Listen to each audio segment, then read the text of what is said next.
Nearly 10,000 children under the age of 15 here in the United States will be diagnosed with cancer this year. The treatment they'll undergo to get better is grueling. It is a painful reality for far too many families in our country, but a young woman from Kernersville wants to change that.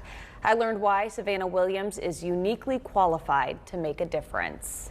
Savannah Williams has always been a hard worker. The end goal is to get a PhD in biomedicine with a concentration in pharmacology and toxicology. She just finished her first year at ECU's Brody School of Medicine and plans to use her education to develop new drugs and treatments for cancer patients. I'm unwilling to accept a lot of the realities that is kind of the standard in the field right now. For Savannah, this is personal. At age 14, she was diagnosed with acute lymphoblastic leukemia, cancer of the white blood cells. It is life-changing.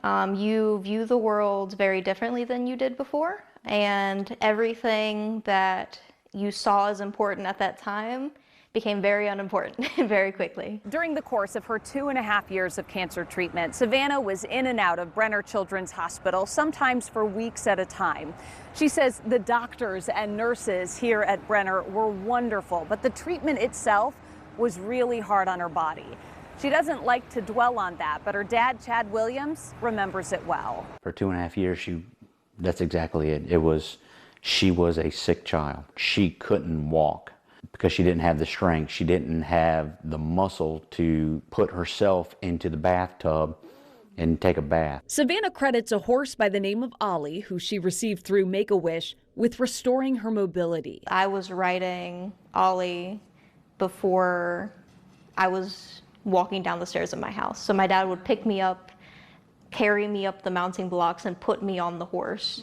And that was my outings. That was really what I lived for at that point. The hardest time of their lives, peppered with some of their best memories. There are a couple pictures in there that trigger me every time, but I keep them as the reminder of this is what we went through. This is hopefully what I would like to think is the lowest point in her life.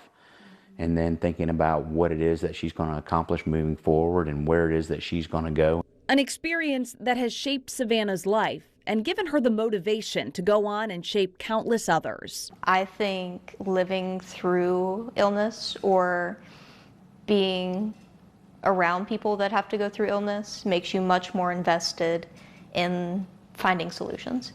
And I think you consider options that other people don't think of when they're only looking at problems on paper. And during her undergrad at ECU, Savannah was a CNA at a local hospital, and she worked with cancer patients. And she says her experience with cancer and with those treatments made her really a much more sympathetic caregiver. So going on to create better treatments for those patients is really, in her eyes, the natural next step. Yeah, such an inspiration, no doubt about it. All right.